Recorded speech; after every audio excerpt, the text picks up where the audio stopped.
Welcome.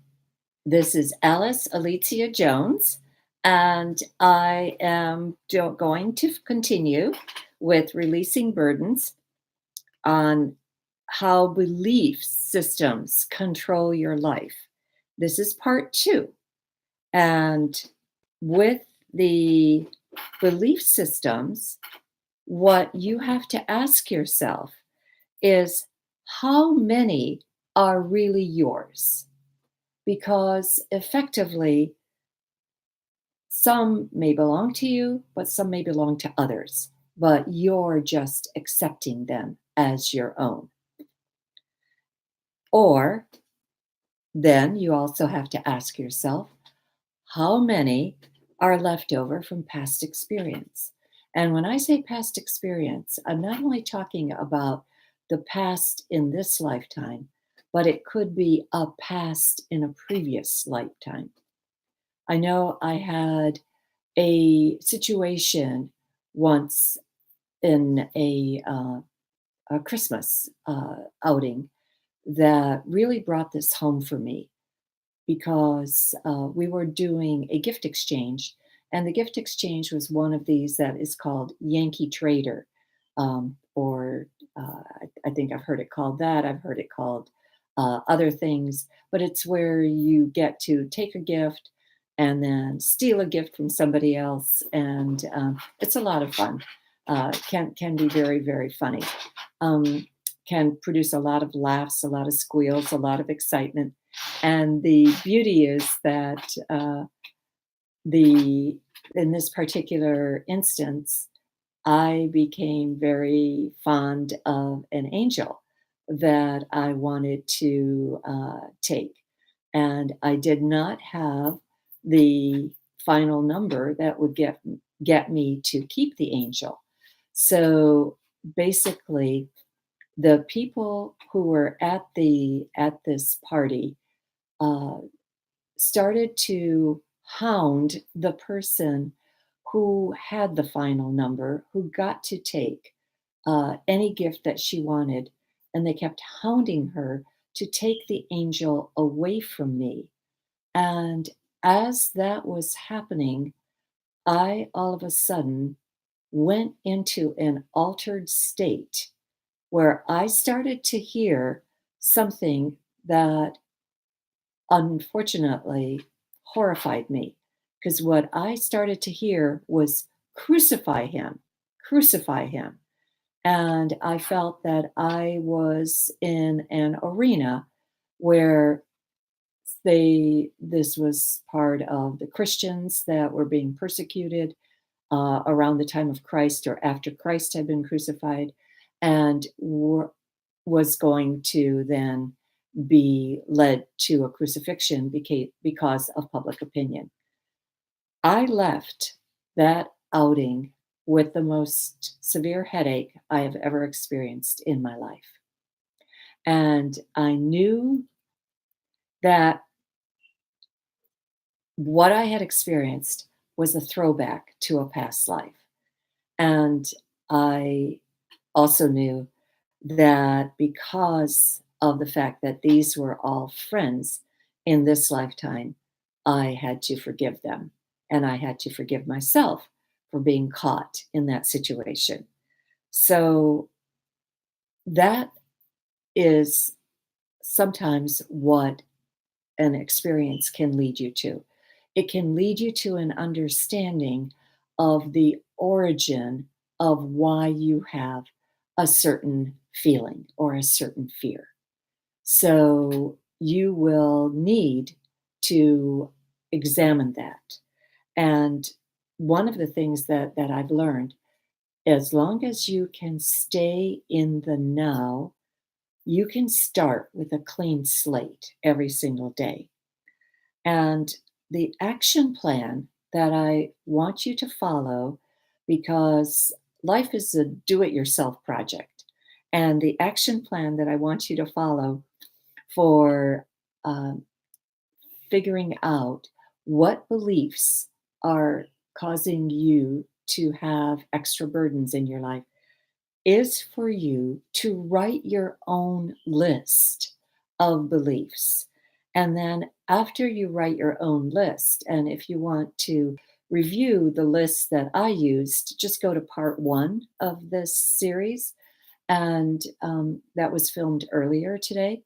And then, but I think what will happen to you is that your own guides will prompt you for what is more important to you.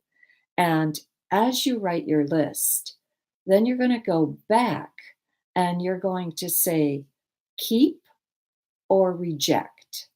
In other words, is this a belief system that you feel somehow or other that you still have to keep, or that you're not willing to keep, to get rid of?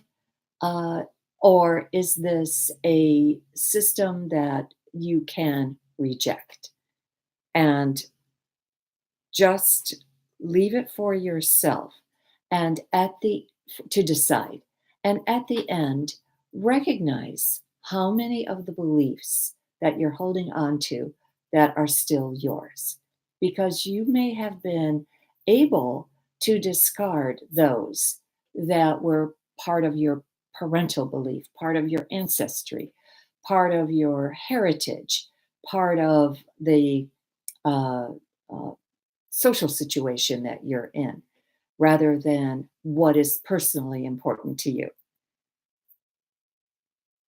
The second thing that I want you to question yourself is, how much time do I devote to my ego stuff versus spiritual stuff? And I use the word stuff loosely because effectively your ego self is always front and center of your life. And your spiritual self takes a back seat, and it becomes front and center only when you're ready for it. So then your ego self with your ego stuff is able to go and be relegated to a lesser important part of your life than your spiritual self and your spiritual stuff.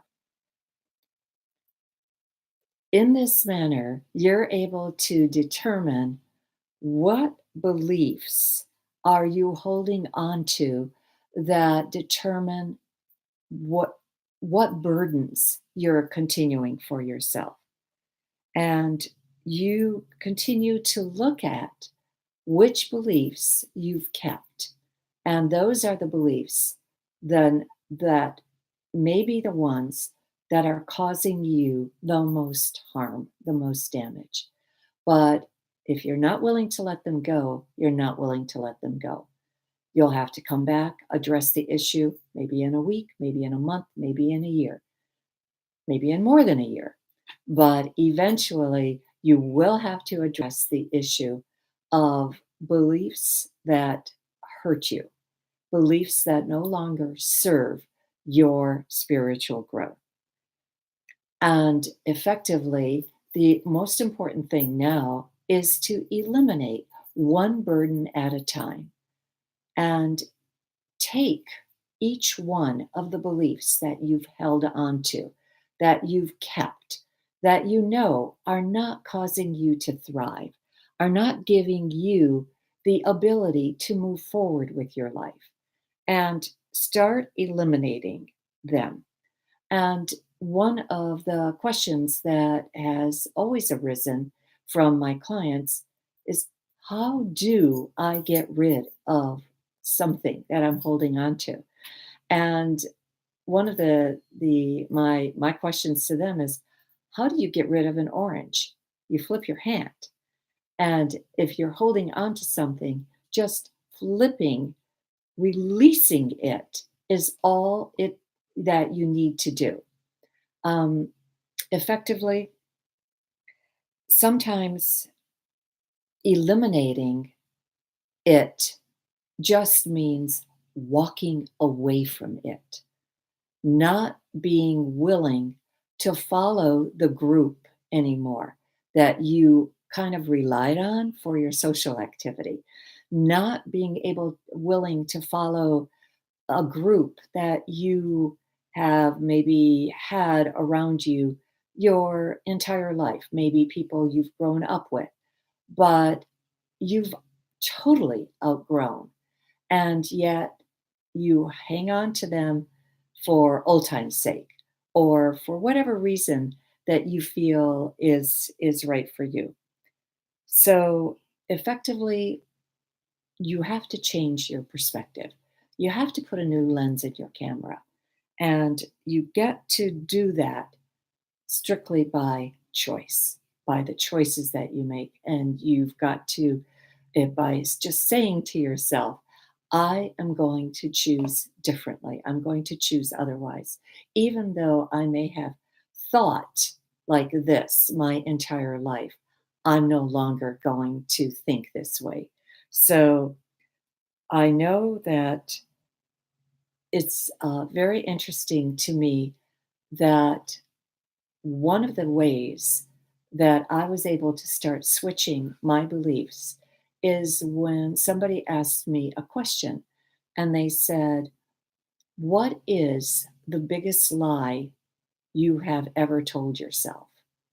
And I thought about that and I came up with things that my ego mind, that I heard from my ego. And I then went to sleep that night, and I can remember very clearly getting up in the middle of the night and writing on a napkin exactly what it was that I had said to myself. I will share that with you in another video, but I know that it absolutely was not anything, had not anything to do with what my ego had told me was my biggest lie. My biggest lie pertained to the book that I had written. And that book is Own Your Power Day by Day. I worked on it from 1999 through 2000. I worked on it for 2 solid years, and then writing it, and then I continued to re-edit it, and I would read it out loud. I would talk about it in my own head. I would listen to the way the words flowed, and I would continue to tighten every single phrase, every single sentence until it made a cohesive, um, until it was very, very cohesive in my mind, and until it brought forth the best that I felt was within me. I also know that there were certain um, times where I did not change a single word of the different days paragraphs, the different days meditations, the different stories, the parables that I used. And I also know that I had at the beginning of every month, I was given a lesson from spirit as to what real power was. And real power is the power of love. And that is what they kept reinforcing for me. And that is what I kept um, intact in my book. I do know the energy in these words are phenomenal. They just simply reverberate with your soul. It does speak to your soul. I do thank you.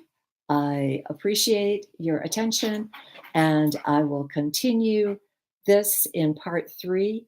And in part three, I will simply do the guided meditation for releasing burdens. And I will see you hopefully in a few minutes. Thank you.